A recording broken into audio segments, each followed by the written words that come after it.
আজকে জানাবো, বলবো বা কোনো একটা সাবজেক্ট নিয়ে কথা বলবো। আপনারা কেউ চলে যাবেন না, শুনবেন, আশা করি ভালো লাগবে এবং তার সঙ্গে পানি সার্ভেল তো নিশ্চয়ই থাকবে। আচ্ছা, যেটা হচ্ছে প্রথমেই তোমাদেরকে ভালোবাসা, শ্রদ্ধা, শুভেচ্ছা সব কিছু জানালাম, কারণ তোমরা না থাকলে আমার কিন্তু কোনো অস্তিত্ব নেই। তোমাদের নিয়েই আমার সংসার এবং তোমাদের নিয়েই আমার পথ চলা, এবং পথ চলায় এত বছর, 30 বছর ধরে আমি মিডিয়া লাইনে রয়েছি। সেখানে তোমরা কিন্তু আমার সঙ্গে চলেছো, পথ চলেছো, অনেকের বয়স বেড়ে গেছে, আমারও বয়স বেড়ে গেছে, কিন্তু তোমরা আমার পথ হাত ছাড়োনি। তা সেইটা আমার কাছে বিশাল একটা গর্বের ব্যাপার, এবং আমি চাই যে আমি ভালো কিছু তোমাদেরকে উপহার দিই, যেটা পেলে তোমাদের কাজে লাগবে বা তোমরা উপকৃত হবে। কি বাড়ির ক্ষেত্রে, কি কাজের ক্ষেত্রে, কি সন্তানের ক্ষেত্রে খুব ভালো লাগবে। প্রথমে বলি, যাদেরকে রেকি হিলিং দিয়েছিলাম হায়ার সেকেন্ডারির আগে, তাদের কাছ থেকে যখন খবর পেলাম প্রত্যেকেই 90% মার্কস পেয়েছে, ভীষণ ভালো লাগলো শুনে। কেউ 93% মার্কস পেয়েছে, শুনে খুব ভালো লাগলো যে আমার হিলিংটা কাজে লেগেছে, বা আমার হোম যজ্ঞ করে তাদের যে গ্রহর প্রতিকার করে দিয়েছিলাম সেটা তাদেরকে কাজে লেগেছে, বা তারা একটা লক্ষ্যপথে তারা এগিয়ে যেতে পারছে। এটাই আমার কাছে গর্বের বিষয়, এবং মা ভবানীর কাছে ওটাই প্রার্থনা, তিনি যেন আশীর্বাদ করেন, আমি যেন এই কাজটা করে যেতে পারি এবং আমি সুস্থ থাকি, এবং তার সঙ্গে সঙ্গে আপনারাও সুস্থ থাকুন। তা চলুন আমরা কথা বলি। প্রথমে একটু বার্নিশ হার্বাল নিয়ে আমরা কথা বলি, কারণ বার্নিশ হার্বাল তো আগে এসছে। বার্নিশ হার্বালের প্রোডাক্ট নিয়ে এই গরমে আমরা কি প্রোডাক্ট ব্যবহার করব আর করব না, বা অনেকে অতিরিক্ত গরমে কিছু মাখতেই পারছো না, কিন্তু সেখানে আমি দাঁড়িয়ে বলবো যে এই গরমে কি কি সমস্যাগুলো তোমাদের হচ্ছে। সবচেয়ে বড় সমস্যা হচ্ছে ঘামাচি, র্যাশ, বা কারোর ব্রণ বেরিয়ে যাচ্ছে, কিছু মাখতেই পারছো না, তারা কি করবে? দেখো, আমি বহুদিন 30 বছর আগেও বলেছিলাম, আজও বলছি, আমাদের যে ক্লিনজার আছে সেই ক্লিনজারটা ডাস্ট ফর্মে পাওয়া যায়, সেই ক্লিনজারটা দিয়ে যদি তোমরা এই গরমে মুখ ধোও, আমি অ্যালোভেরা ফেস ওয়াশের থেকেও এটাতে জোর দিচ্ছি বেশি গরমকালে, কেননা এই ডাস্ট ফর্মে যেটু একটু জলে গুলে নিয়ে ব্যবহার করো, তোমাদের স্ক্রাবিংয়েরও কাজ হবে, পোর্সের মুখ পরিষ্কার থাকবে, ইভেন ব্রণর হাত থেকে তোমরা কিন্তু রক্ষা পাবে। যাদের টিনেজার ব্রণ হচ্ছে, বা যাদের অনেক বয়সেও, দেখো আমার এই বয়সেও দেখো আমার ব্রণ বেরিয়েছে, কারণ গরমে পোর্সের মুখ বন্ধ হয়ে গেছে, কারণ আমাকে হোম যজ্ঞে বসতে হয়, সেখানে অনেক আগুনের সামনে আমাকে থাকতে হয়। সেখানে কি হয় না, সিবাসিয়াস গ্ল্যান্ড আমাদের অনেক বেশি অ্যাক্টিভ হয়ে যায়, সেখান থেকে ব্রণ বেরিয়ে গেছে। কিন্তু কি করব, সেই ব্রণটার ওপরে আমরা টোনারকে ইউজ করব। টোনার ইউজ করি যদি, আমাদের যে স্কিন টোনার, সেটা কিন্তু আমাদের একদম আয়ুর্বেদিক গাছের ছালের নির্যাস দিয়ে তৈরি, ভীষণ ভালো রেজাল্ট। এবং যদি বাজারে কোনো টোনার কাজ না করে, তো এই টোনারটা তোমার বার্নিশ হার্বালের স্কিন টোনার তোমার কিন্তু কাজ করবে।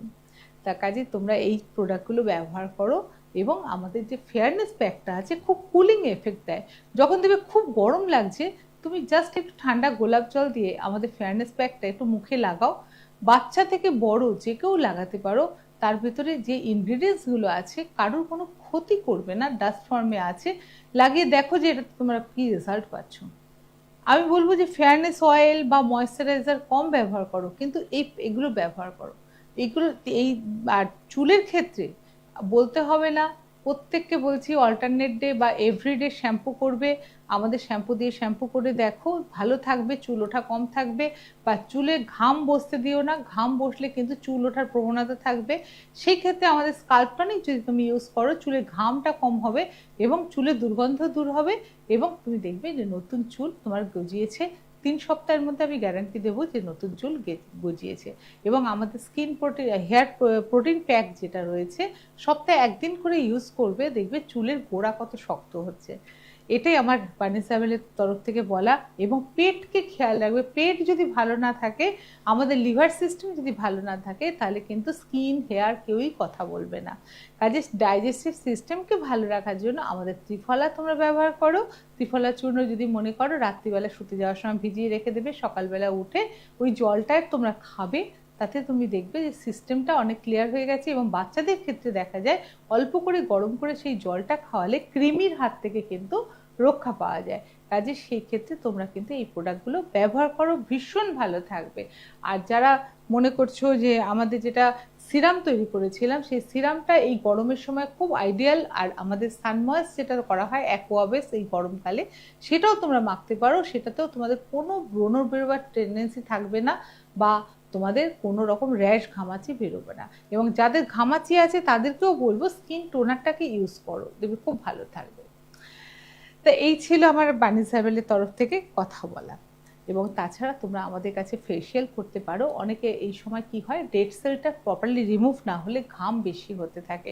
তোমরা কি করতে পারো না, ক্লিনিং করাতে, ডিপ পোর্স ক্লিনিং, যেটা আমি বহু বছর আগে বলেছি, এখনও বলছি, আমাদের ওখানে তোমরা কিন্তু সেন্টারে করতে পারো। এখন ডিসকাউন্ট রেটে চলছে। যারা করতে চাও তারা অনলাইন অ্যাপয়েন্টমেন্ট করে নেবে, তোমরা টাইমে আসবে এবং সেই সময় এসে তোমরা করে নিতে পারো সেই কাজটা। দেখবে যে অনেক ঘাম কমে যাচ্ছে এবং পোর্সের মুখে ব্লকেজটা কম হচ্ছে এবং ব্রণ র্যাশের সম্ভাবনাটা অনেক বেশি কমে যাচ্ছে। এইবারে আমি চলে আসব রেইকির পাঠশালায়। রেইকির পাঠশালায় আমরা প্রতিনিয়ত শিখে থাকি এবং প্রতিনিয়ত শিখব। রেইকির পাঠশালায় আমরা শিখিয়েছি যে আমাদের 7টা চক্র আছে, 7টা চক্রকে ঘিরেই কিন্তু আমাদের রেইকির ক্লাস। এবং রেইকি শেখানো মানেই হচ্ছে আমাদের যে শরীরের 7টা চক্র, সেই 7টা চক্র সম্বন্ধে সম্যক জ্ঞান। সম্যক জ্ঞান কেন? 7টা চক্র নিছক 7টা চক্র না, আমাদের 128টা চক্র আছে, কিন্তু 128টা চক্রকে নিয়ে তো আমরা কাজ করতে পারবো না। তাহলে সারাদিন আমাদের বসে থাকতে হবে আর খাওয়া দাওয়া ভুলে যেতে হবে। কিন্তু মেন যেটা 7টা চক্র, সেই 7টা চক্রকে ঘিরেই কিন্তু আমাদের 28-29টা গ্ল্যান্ড আছে। সেই গ্ল্যান্ডগুলোকে আমরা পেয়ে যাচ্ছি এবং সেই গ্ল্যান্ডগুলোকে যদি আমরা একটু স্পর্শের মাধ্যমে আমরা চিকিৎসা দিতে পারি তাদেরকে, তাদের হাত থেকে আমরা কিন্তু রক্ষা পেতে পারি। তা 7টা চক্রের মধ্যে সেই গ্ল্যান্ডগুলো আমরা চলে আসছে, বা সেই গ্ল্যান্ডগুলো থেকে আমরা চিকিৎসা করতে পারি বা স্পর্শ করে সেই জায়গাগুলোকে আমরা সুরক্ষা দিতে পারি। তা সেই সঙ্গে দেখা যাচ্ছে যে 7টা চক্রকে ঘিরে আমরা 7টা দেবদেবীকে পাচ্ছি, আবার সেখানে 9টা গ্রহকে পাচ্ছি, এবং 9টা গ্রহকে আবার যারা দেবদেবীরা রয়েছেন সেই দেবদেবীদের আমরা পাচ্ছি। তাহলে কতদূর ভেতরে আমরা চলে যেতে পারছি। বা আমাদের বিভিন্ন ধরনের মুদ্রা রয়েছে, সেই মুদ্রার মাধ্যমে আমরা রেইকিকে কিন্তু 7টা চক্রকে জাগ্রত করতে পারছি। তা আমি তোমাদেরকে এগুলো কিন্তু শিখিয়েছি। বা আমরা শর্ট টার্ম রেইকি, আমি যেটা বলি, যারা রেইকি শিখতে ভয় পাও তারা 15 মিনিটের রেইকি ক্লাসটা আমার কাছে করবে। 15 মিনিটের রেইকি ক্লাসটা করলে মুদ্রার মাধ্যমে যে রেইকিটা শিখিয়ে দেওয়া হয়, তাতে কিন্তু তোমরা কি না নিজের পরিবারকে রক্ষা করতে পারো, নিজেকে সুরক্ষা করতে পারো, প্লাস তোমার অফিস কাজের কর্মজগৎটাকে রক্ষা করতে পারো, প্লাস তোমরা মানে পরিবারকে কোনো নেগেটিভ শক্তির হাত থেকে রক্ষা করতে পারো। তা এই এতগুলো জিনিস কিন্তু তুমি কিন্তু একটা রেইকি শিখলে তুমি পারছো। সেটাই আমি তোমাদেরকে শেখানোর চেষ্টা করি প্রতিদিন, যে তোমরা এটা করে দেখো, নিশ্চয়ই তোমরা ভালো করতে পারবে বা তোমাদের জীবনে ভালো কিছু ঘটবে। আজকে আমি যে সুইচ ওয়ার্ডগুলো দিই বা সুইচ কোডগুলো দিই, অনেকে জিজ্ঞেস করে এই একটা সংখ্যা কি করতে পারে। আজকে নতুন দর্শকদের উদ্দেশ্যে বলি, এই সংখ্যাগুলো নিছক সংখ্যা নয়।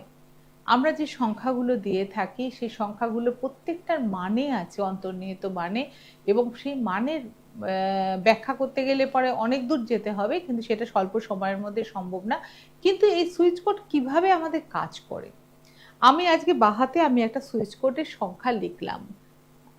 আমি ধরে নাও নিজের সুরক্ষার জন্য আমি লিখলাম সেজগার্ড 1617। সেজগার্ড 1617 তোমাকে কিভাবে সুরক্ষা দেবে, নিজের সুরক্ষা প্লাস তোমার বডির অরাগুলোকে সুরক্ষিত রাখবে, এবং তোমাকে বাইরে কোনো নেগেটিভ শক্তি তোমাকে কিন্তু ধরতে পারবে না। তা সেখানে কি করতে হবে না, আমরা শুধু লিখবো, কোনো কালি ম্যাটার করে না। ব্ল্যাক, ব্লু, আগে বলতাম আমি ব্লু দিয়ে করতে, কারণ ব্লুটা আমার খুব ফেভারিট, এবং ব্লু কালারটা কি হয় আমাদের আজ্ঞাচক্রের কালার, সেই জন্য আমি ব্লুটা বলতাম। কিন্তু এখন দেখা যাচ্ছে যে কোনো কালিতেই করলে পরে কোনো অসুবিধে নেই। তা সেখানে দাঁড়িয়ে আমরা কি করতে পারি না, সেজগার্ড 1617 যেটা লিখলাম, আমাদের লেফট হ্যান্ড হচ্ছে আমাদের গ্রহিতা এবং দাতা হচ্ছে রাইট হ্যান্ড। তাহলে আমি যখন লেফট হ্যান্ডে লিখে রাখছি, তখন কিন্তু ও সারাদিন ও আমাকে সারা শরীরের মধ্যে এই লেখাটা শরীরের মধ্যে এনার্জি দিচ্ছে, এবং এই লেখাটা আমি যে 28 বার বলছি সেটা কিন্তু আমার সাবকনসিয়াস মাইন্ডে ঢুকে যাচ্ছে। এবং আমি যখন ঘুমোচ্ছি তখন কি হচ্ছে না, এই সাবকনসিয়াস মাইন্ড কিন্তু বাইরে বেরিয়ে আসছে এবং সেটা কিন্তু আমাদের অরার মধ্যে মস্তিষ্কের চারপাশে ফ্রিকোয়েন্সির মতো ঘুরে বেড়াচ্ছে। বলে ফ্রিকোয়েন্সি কি না, ওটা তরঙ্গ, একটা তরঙ্গ ঘুরে বেড়াচ্ছে। কারণ তুমি যে সারাদিন ওইটা যে 28 বার চ্যান্ট করেছো, তোমার মস্তিষ্ক, বাদিকের মস্তিষ্কেরও দুটো ভাগ আছে, রাইট ব্রেন এবং লেফট ব্রেন, মস্তিষ্কের মধ্যে কিন্তু ঘুরে বেড়াচ্ছে, বা মস্তিষ্কের বাইরে ওটা তখন ঘুরে বেরিয়ে আসছে। আর সেই জন্য আমরা কিন্তু স্বপ্ন দেখি। এবং সেখানে কি হচ্ছে না, আমাদের এই যে সারাদিন তুমি 28 বার বলেছো, যেমন জলের দিকে তরঙ্গটা গেছে, কিছু তরঙ্গ কিন্তু এয়ারে চলে গেছে, মানে বাতাসের মধ্যে চলে গেছে। তাহলে বাতাসে ওই তরঙ্গটা তুমি ঘরের মধ্যে যে করেছো, সেখানে কিন্তু সেই তরঙ্গটা ঘুরে বেড়াচ্ছে। সেটা গিয়ে চলে যায় কোথায় না, ভাবলে খুব অবাক লাগবে, ইউনিভার্সের সঙ্গে মিশে যায়।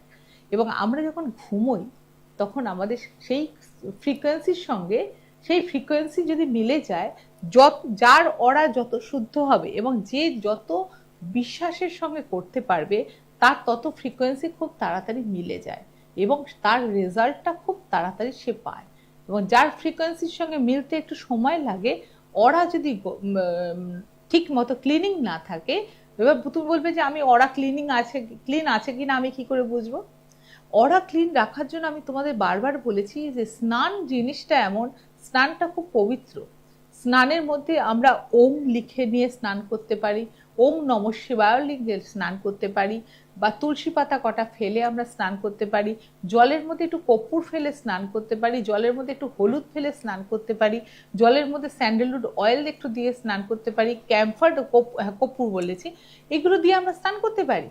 তাতে কি হয় না, আমার অরার চারপাশে গুলো, আমাদের যে অরার 6টা লেয়ার আছে, আমার যে বডিটা দেখছো এরপরে 6টা লেয়ার আমার চারপাশে আছে, এই লেয়ারগুলোকে আমরা অ্যাক্টিভেট করব কি করে? অর্ধেক লোকের অ্যাক্টিভেশন হয় না।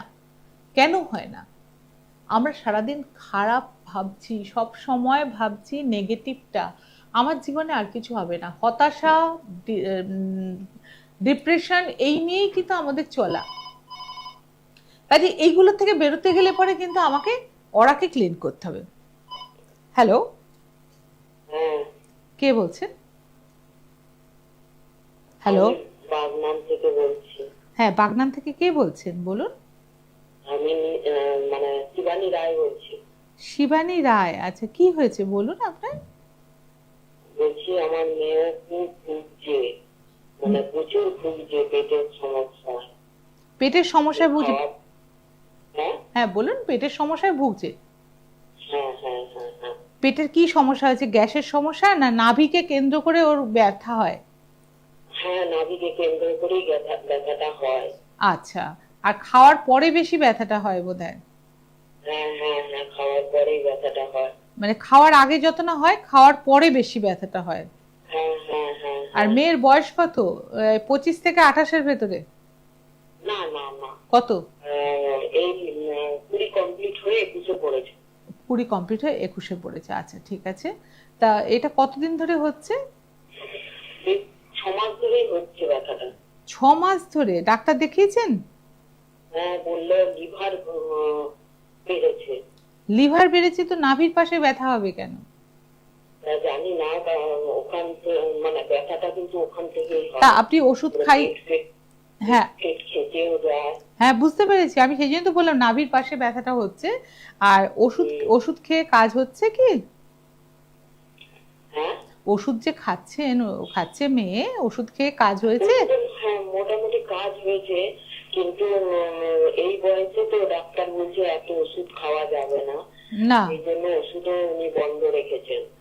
আচ্ছা, তবে এখন আগে যেমন অনবরত হতো, এখন মাঝে সাঝে হয়, বা খাবারটা হজমও ঠিক হচ্ছে না। আচ্ছা, তা এটার জন্য আপনি কি ভেবেছেন? কিছু ভাবিনি, মানে আমি যে কি করব আমি নিজে মানে কিছু ইয়ে করতে না, ওরকম যখন হয় তখন খুব কষ্ট হয় তো। হ্যাঁ, তারপরে ওর একটা পিসিওডিও বলছিল সমস্যা আছে। আচ্ছা, পিসিওডিরও সমস্যা আছে, সেটা থেকেও তো একটা ব্যথা হয় না, পিসিওডি সমস্যা, সেটাও একটা ব্যথা হয়। আচ্ছা, আমাকে একটা জিনিস বলুন, যে ও শুধু বাড়ির খাবার খায় না, কেউ আশেপাশে কেউ কোনো খাবার? বাইরের খাবার খেত, তবে ডাক্তার বারণ করতে এখন বাইরের খাবার বন্ধ করেছে। না, পাশাপাশি কোনো রিলেটিভ বা কেউ কি কোনো খাবার বাড়িতে দেয় বা ও গিয়ে খায় কোথাও? হ্যাঁ হ্যাঁ হ্যাঁ, এরকম দেয়, রিলেটিভও দেয় খাওয়া। এই খাওয়াটা একটু বন্ধ করুন, কারণ ওর ব্যথাটা নিছক ব্যথা না, ওই জন্য আমি বললাম নাভির পাশে যে ব্যথাটা হচ্ছে না, ওটা লিভার একটা বড় হতে পারে, সেটা ডাক্তারি সমস্যা একদম ঠিক, কিন্তু নাভির পাশে যেহেতু ব্যথাটা কেন্দ্র করে ব্যথাটা হচ্ছে আর খিচে ধরছে, এইটা কিন্তু শুধু সাধারণ ব্যথা নয়। এই ক্ষেত্রে ওই জন্যই বললাম যে বাইরের লোকেদের খাওয়াটা একদম টোটালি বন্ধ করে দিন। কেউ বললে বলবেন যে আমার মেয়ের এখন ডাক্তারি দেখাচ্ছি, ডাক্তার বারণ করেছে খেতে। হ্যাঁ, সেটা বলা হয়েছে, সেটাও বলা হয়েছে। হ্যাঁ, এখন আর কারো ঘরের খাবারও খায় না, বা বাইরের এমনি কোনো খাবারও ওর খায় না। ক্ষেত্রে কি তবে বলুন, আর একটা সমস্যা কি ম্যাডাম, বলছি যে মেয়েটা বিয়েও মানে সম্বন্ধ আসছে, কিন্তু মানে আর কেউ কিছু বলছে না। হবে না তো, ওর ওর ক্ষেত্রে বন্ধন করে রেখে দিয়েছে, ওর শরীরটাকেই পুরো বন্ধন করে দিয়েছে, যার জন্য কি হয়েছে, ওর পেটে ব্যথা বলুন, ওর কাজের পড়াশোনা বলুন, কাজের বিয়ে বলুন, সবকিছুতেই দেখবেন আপনি হয়েও হচ্ছে না।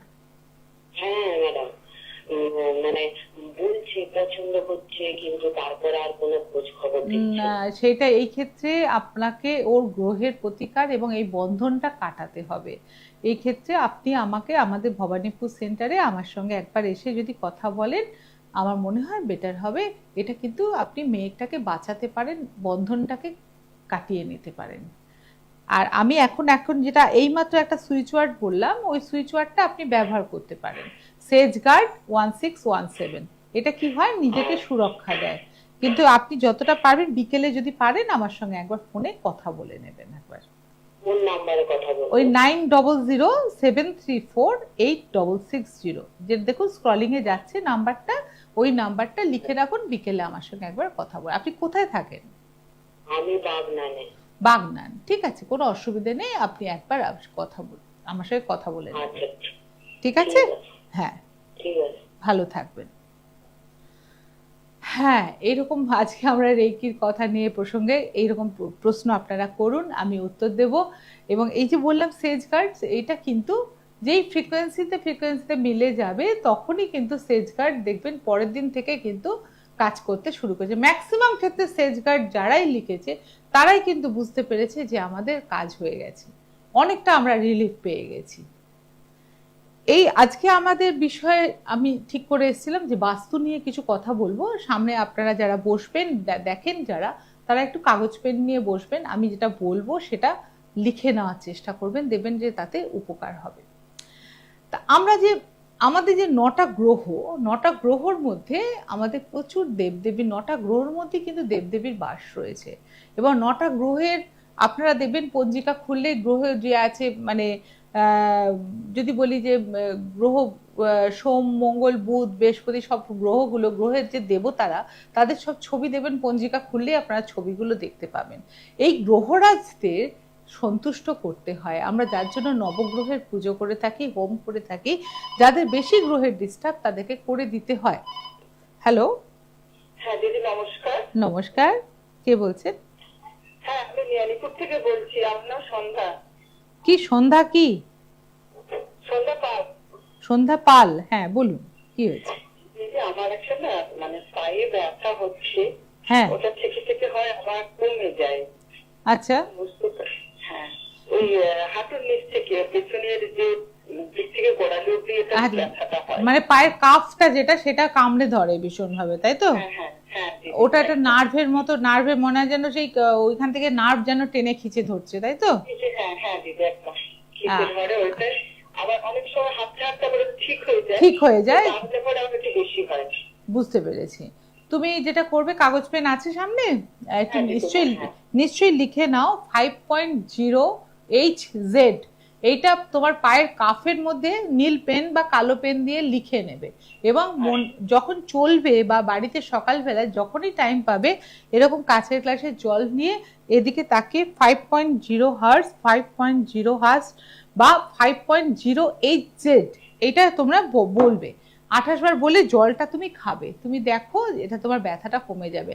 আর খুব যদি যন্ত্রণা হয়, বলে দিচ্ছি, খুব যদি বেশি যন্ত্রণা হয় তখন আমাদের পেন কিলার বলা হয় সংখ্যাটা যেটা 911, মানে 911।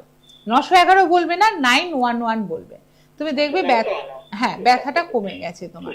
তুমি করে দেখো, এটাতে কমে যাবে। আর একটা জিনিস লক্ষ্য করবে, বা তুমি রাস্তায় যেতে যেতে যদি দেখো কোনো জায়গায় জলের ধারা রাস্তা থেকে এদিক থেকে ওদিকে গেছে, অনেকে দেখবে টয়লেট করে রেখে দেয়, টয়লেটটা ডিঙিয়ে কোনো সময় যাবে না, আচ্ছা ওইটা লক্ষ্য দিয়ে দেখে যাবে। ওইটা গেলে কিন্তু পায়ে অসম্ভব যন্ত্রণা হয়। ঠিক আছে ঠিক আছে যে, হ্যাঁ, ভালো থেকো। তা আমরা আজকে যেটা বললাম, প্ল্যানেটে যে দেবদেবীরা রয়েছেন, তোমরা পঞ্জিকা খুললেই তাদেরকে পেয়ে যাবে, এবং সেইগুলো আমরা নবগ্রহের হোম করে থাকি। এবং হোমে তোমরা দেখবে যে নবগ্রহের হোমের আমাদের যে তন্ত্র, আমরা যে তন্ত্র মতে যে পুজো করি, তন্ত্রের মধ্যে প্রথমেই হচ্ছে যে যন্ত্রম। প্রথম হচ্ছে যন্ত্রম যদি সঠিক না হয় তন্ত্র কথা বলবে না। আর যন্ত্রম কি জিনিস না, আমরা বালির মধ্যে প্রত্যেকটা যন্ত্র, প্রত্যেকটা বিষয়ের জন্য যন্ত্রম আলাদা হয়, এবং সেই যন্ত্রমগুলো আমরা কিন্তু অঙ্গুরি দিয়ে, বিভিন্ন রঙের রঙ্গুলি দিয়ে আমরা কিন্তু সেগুলোকে আঁকি, এবং সেটা কিন্তু মেন পার্ট। তোমার কোন সাবজেক্টের উপরে কাজ করা হচ্ছে তার যন্ত্রমটা কিন্তু ভীষণ দরকার। এবং একসঙ্গে যে আমরা একগুচ্ছ লোক নিয়ে বসি, বিভিন্ন জনের বিভিন্ন সমস্যা, তাতে কিন্তু একটা যন্ত্রমে কিন্তু হয় না। কিন্তু আমরা বিশেষত দেখে থাকি যে একটা যন্ত্রম একটা আঁকা হলো কাউকে দিয়ে দিয়ে সেখানে আমরা 100 জন লোক আহুতি দিয়ে দিলাম, কিন্তু কারটা কার ঘাড়ে পড়লো কিন্তু জানলাম না। কিন্তু অ্যাকচুয়ালি নিয়ম হচ্ছে একজন একজন করে করা, প্রত্যেকের প্রবলেম আলাদা, এবং সেই প্রবলেমে তুমি যদি যন্ত্রমটা সঠিক না করো, আমাদের যার জন্য তন্ত্র শেখার সময় বলা হয় যে যন্ত্রম, মন্ত্রম এবং তন্ত্রম, আগে যন্ত্র, তারপরে মন্ত্র, তারপরে তন্ত্র, এই তিনটে যদি সমান ঠিক হয় তবেই গিয়ে তন্ত্র কিন্তু কথা বলবে। তন্ত্র ততক্ষণ কথা বলবে না যতক্ষণ যন্ত্রম ঠিক হবে, মন্ত্র ঠিক হবে। আর আমাদের যে অঘোর মন্ত্র সেটা হচ্ছে গুপ্ত মন্ত্র, আমরা কোনো চেঁচিয়ে কোনো মন্ত্র উচ্চারণ করবো না। তোমরা দেখো আমার যে যজ্ঞ হচ্ছে বা আমার এতে, সেখানে কিন্তু একটা সাউন্ড তুমি পাবে না, কিন্তু আমি মন্ত্র বলে যাচ্ছি, কারণ আমাদের হচ্ছে গুপ্ত বিদ্যা, গুপ্ত মন্ত্র। সেখানে কিন্তু কাউকে আমরা সেই মন্ত্রটা দেব না, একমাত্র দীক্ষা দিলে তাকে সেই মন্ত্রটা আমরা বলবো। আমার গুরুর থেকে আমি শিখেছি, এরপরে যখন আমি দীক্ষা দেব, যখন আমার গুরু পারমিশন দেবে আমি দীক্ষা দিতে পারবো, তখন আমি আবার তার কানে সেই মন্ত্র বলবো, এবং এই মন্ত্রগুলো কিন্তু কোনোদিনও উচ্চারণ হবে না। কিন্তু বৈদিক মতে আমরা অনেক সময় কি করি না, আমরা অনেক গায়ত্রী মন্ত্র উচ্চারণ করে হোম করি, কিন্তু আমাদের যজ্ঞতে একটা সাউন্ডও হবে না, শুধু আগুনের শিখা দেখতে পাবে তুমি। আর আমার মুখ নড়বে না, আমার বিশুদ্ধ চক্র কিন্তু নড়তে থাকবে। সেটাও লক্ষ্য করতে পারো যে আমার বিশুদ্ধ চক্র নড়বে। তা সেইটাই হচ্ছে অ্যাকচুয়াল তন্ত্র। এই তন্ত্রের ওপরে কিন্তু আর কোনো তন্ত্র হতে পারে না। কিন্তু আজকে আমরা রেইকি নিয়ে কথা বলছি, এবং তন্ত্র নিয়েও কথা বলবো, বা বৌদ্ধ তন্ত্র নিয়েও কথা বলবো।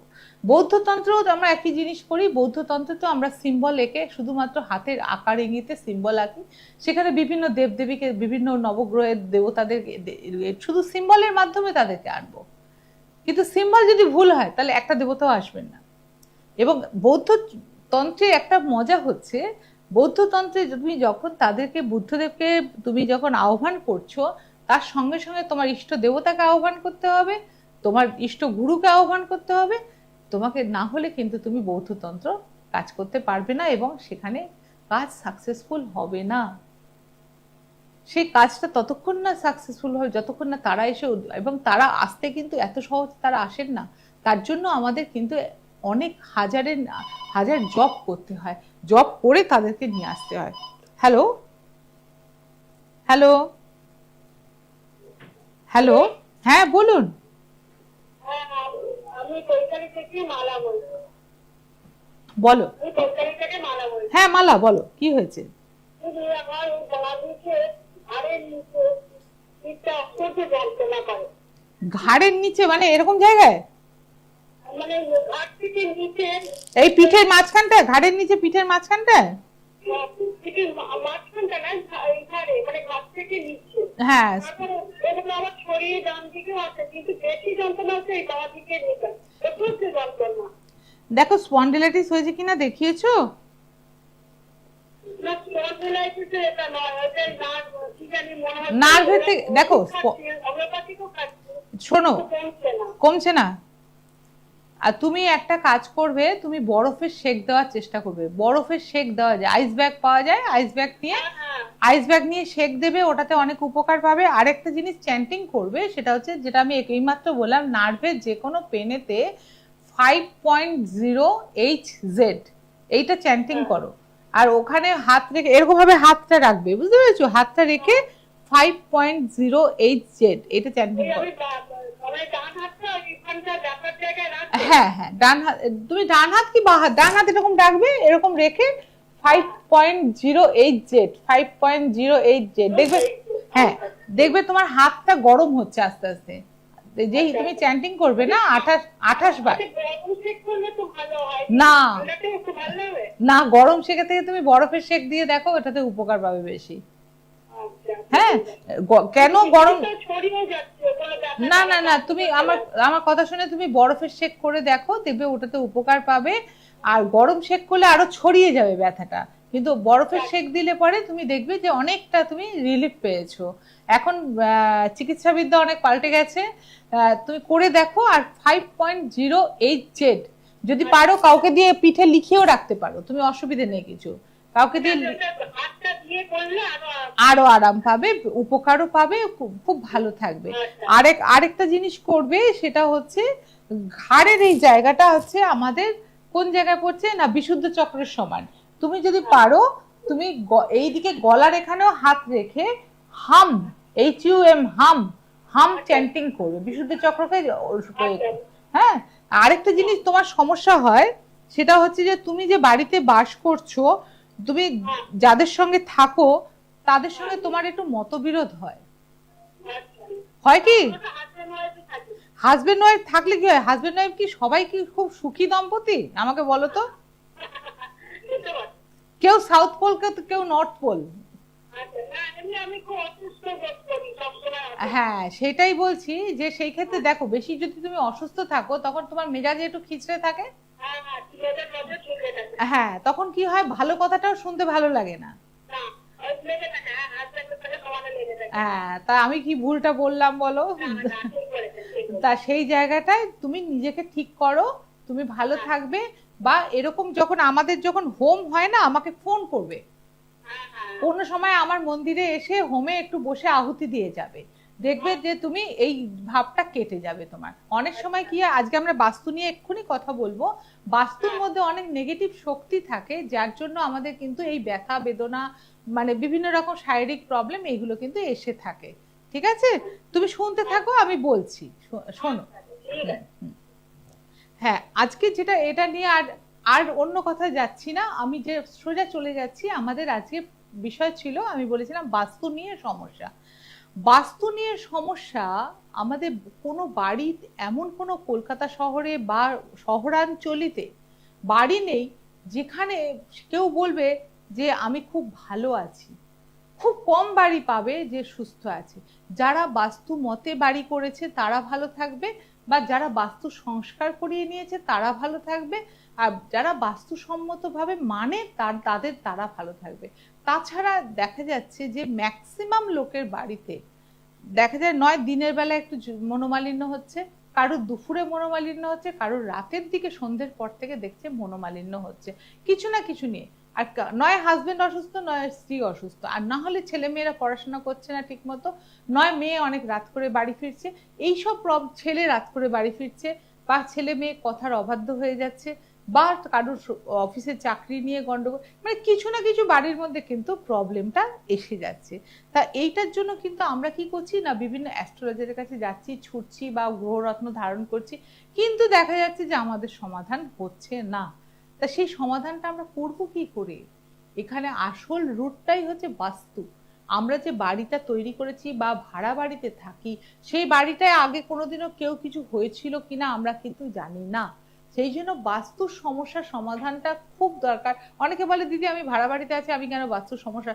আরে তুমি তো ওই বাড়িটা বাস করছো, তুমি যতক্ষণ ওই বাড়িটায় বাস করছো ততক্ষণ তোমার বাড়ি। তা তুমি যদি সুস্থ না হয়ে ওই বাড়িটায় বাস করতে পারো, তাহলে ভাড়া বাড়ি কি নিজের বাড়ি? তা সেটা তো তোমাকে ঠিক করতে হবে। সেই জন্য আমি বারবার বলছি, বাস্তুর সমস্যাটা তোমাদের মেটানো খুব দরকার। আমার ক্ষেত্রে আমি কিন্তু কারোর বাড়িতে গিয়েও সমস্যা মিটিয়ে আসি, বা আমার মন্দিরে আমি নিজে বাস্তু সমস্যা মেটাই, বা তারাপীঠে গিয়েও আমরা কিন্তু বাস্তু সমস্যা সমাধানের জন্য হোম যজ্ঞ করা হয়। যদি কারোর বাস্তুর সমস্যা ইনিশিয়াল স্টেজে থাকে তাহলে আমি তখন তাকে বলি সব দরজার মাথায় আগে লেখো 53 গার্ড 0972। এটা আজকে নতুন কথা নয়, বহুদিন আগে বলেছি। বাস্তুর সমস্যার জন্য এইটা সবার আগে প্রয়োজন, দেখবে অনেক সমস্যাটা বেড়ে যায়। আবার কেউ কেউ আসেন যে বাড়িতে কেউ অপঘাতে মৃত্যু হয়েছে কিন্তু বাড়িতে শান্তি পাচ্ছেন না কিছুতে, সব আছে, অর্থ আছে, সব কিছু আছে, তাদের থেকেও কিছু নেই, কিন্তু দেখা যায় যে কোনো না কোনো ব্যক্তির ভেতরে সেই নেগেটিভ শক্তিটা কিন্তু ঢুকে বসে আছে। সেই ব্যক্তিটি যখন আমার কাছে আসে কাজের জন্য, পরের দিনই আবার বলে না আমি কাজ করব না। কেন বললো কাজ করব না? না তার ভেতরেই তো ঢুকে আছে, সেটা তো আমি জানি, কিন্তু তাকে আসতে হবেই। সে দোনোমনো করছে কি কি করব কি করব না, কিন্তু বাড়িতে সে শান্তি পাচ্ছে না। কিন্তু তার আগে আমার কাছে আসতে হবে এবং তাকে আমি আনবই, এবং সে তার সেই যতক্ষণ না তার নিষ্কৃতি দেব ততক্ষণ কিন্তু আমার শান্তি হবে না। আমার কাজটাই হচ্ছে এরকম। আবার অনেকে অনায়াসে চলে আসে, কারণ সবার ভেতরে তো নেগেটিভ শক্তি নেই। তারা বুঝতে পারছে বাড়ির মধ্যে কিছু একটা ঘটনা ঘটতে চলেছে, রাত্রে ঘুম হচ্ছে না ভালো, দুঃস্বপ্ন দেখছে বা নানা রকম সমস্যা আছে, তারা কিন্তু অনায়াসে বলে যে না দিদি আপনি আমার বাস্তু সমস্যার সমাধান করে দিন। এই সমস্যাটা আজকের দিনে কিন্তু খুব জটিল হয়ে দাঁড়িয়েছে এবং ভীষণভাবে হচ্ছে। এবং মেয়েদের বিয়ে আটকে দেওয়া, অনেকের ক্ষেত্রে দেখা যায় যে অনেক ছেলের সঙ্গে হয়তো কোনো সময় সম্পর্ক ছিল, এখন এত মানে নোংরামি হচ্ছে তন্ত্র নিয়ে, সেখানে কিন্তু বাজেভাবে মেয়েদের বিয়ে বন্ধন করে দেওয়া হচ্ছে, ছেলেদের বিয়ে বন্ধন করে দেওয়া হচ্ছে। পছন্দ হলো না সরে যাও দুজনে, তাতে দুজনেই ভালো থাকবে, কিন্তু না আমিও বিয়ে বিয়ে করব কিন্তু ওকে বিয়ে করতে দেবো না। এই যে বন্ধনের জায়গা, সেখানেও কিন্তু এই বাস্তু চলে আসছে। তখন বাস্তুকে কেন্দ্র করে ওর বন্ধনটাকে কাটাতে হয়, সেইখানে কিন্তু কাটিয়ে দিলে কিন্তু ভালো থাকে। আজকে আমি দুটো সুইচ কোড দেবো, একটা সুইচ কোড তো আমি বলে দিলাম যে তোমরা চেষ্টা করবে, দ্বিতীয় হচ্ছে যে বাস্তুর শান্তি রক্ষার জন্য 285 একটু গ্যাপ দিয়ে 555 একটু গ্যাপ দিয়ে 901, এইটা নিয়ে তোমরা বাস্তুর শান্তির জন্য যে ঘরটা লিভিং রুম বা যেখানে তোমরা খাওয়া দাওয়া করো সেখানে তোমরা যেটা করবে ওখানে লিখে রাখবে বড় বড় করে লাল পেন দিয়ে বা নীল পেন দিয়ে, যেটা পছন্দ হয় লিখে রাখবে, এবং সংখ্যাটা দেখলে অন্তত পারে চ্যান্টিং 7 বার অন্তত করবে। দেখবে যে বাস্তুতে শান্তি আস্তে আস্তে বিরাজ করছে। এবং যাদের সমস্যা আছে তারা কিন্তু খুব স্বল্প পয়সা ভেবো না যে তন্ত্র মানেই বিশাল অঙ্কের টাকা নেওয়া হবে, না। বাণী ব্যানার্জি অন্তত বিশাল অঙ্কের টাকা কারোর কাছে চায় না, তার যেটুকুনি দরকার সেইটুকুনি নেবে, তার বেশি নেবে না। তোমাদের একটা কথা আমি প্রথম দিনও বলেছি, আজও বলছি, এটা আমার কাছে পেশা নয়, নেশা। আমি গুরুর থেকে যে শিখেছি সেই শেখাটাকে আমি কাজে লাগাই, এবং সেটা যত স্বল্প পয়সার মধ্যে করা যায় আমি চেষ্টা করি রিলিফ মানুষকে কিভাবে দেওয়া যায়। এবং একটা কাজকে যদি 10 বার করতে হয় সেই 10 বার করবো, কিন্তু টাকা একবারই নেব। সেকেন্ড কাজ হচ্ছে অনেকেরই ঈশান কোণটা নিয়ে অনেকের চিন্তা, ঈশান কোণে কি রাখবো, ঈশান কোণে টয়লেট থাকলে কি হবে। কিচ্ছু হবে না, বাড়ি ভাঙাভাঙি করার কিচ্ছু প্রয়োজন নেই। অনেকেই ভাবো যে ভেঙে ফেলবো, অনেকে আমি দেখেছি বাড়ি ভেঙে চেঞ্জও করা হয়, কিন্তু সেটা করার দরকার নেই। নর্থ ইস্টে যদি টয়লেট থাকে তাহলে আমরা কি করতে পারি, নর্থ ইস্টে টয়লেট থাকলে আমরা সেখানটা সবুজ রং করে দেবো, এবং যদি পারি একটা গাছ ব্যবহার করবো। সেই গাছটা যদি ব্যবহার করতে পারি না তাহলে খুব ভালো থাকবো। একটা সবুজ গাছ রাখলে বা সবুজ লাইট, ডুম লাইট যদি তুমি ওখানটা দিতে পারো তাহলে খুব ভালো থাকবে। সেটা করে দেখো, দেখবে অনেক ভালো থাকবে। আরেক বালতি মগ যেগুলো ব্যবহার করবে সেগুলোকে দেখবে সবুজ রেখে দেবে, সবুজ রঙের বালতি ব্যবহার করো, সবুজ রঙের মগ ব্যবহার করো, দেখবে সেই এটা তোমার মানে রেশটা কেটে যাবে। এগুলো ছোট ছোট টোটকা আমি বলছি, কিন্তু করে দেখবে খুব ভালো থাকবে। আর তোমরা ঈশান কোণে আরেকটা জিনিস রাখতে পারো, কাচের বোতলের মধ্যে মানি প্ল্যান্ট রাখবে, ওটাতে খুব ভালো থাকবে। আজকে সময় তো প্রায় শেষের পথে চলে এসেছি, শেষ করতে হবে, কিন্তু নেক্সট দিনও আমরা বাস্তু নিয়ে আলোচনা করব। বাস্তু নিয়ে আরো কিছু বলার আছে, কিন্তু তোমরা যারা আমার সঙ্গে যোগাযোগ করতে চাইছো তারা আমরা ভবানীপুর চেম্বারে ছাড়া আমি তো অন্য কোথাও বসি না, কারণ আমাকে জব তপ সমস্ত করতে হয়। তার জন্য আমরা 9007348660 এই নম্বরে ফোন করবে, আমার সঙ্গে যোগাযোগ করবে। নমস্কার। দূর আর দূরে নেই অচেনা আচেনা, তাই অচেনাকে জানতে প্রান্তে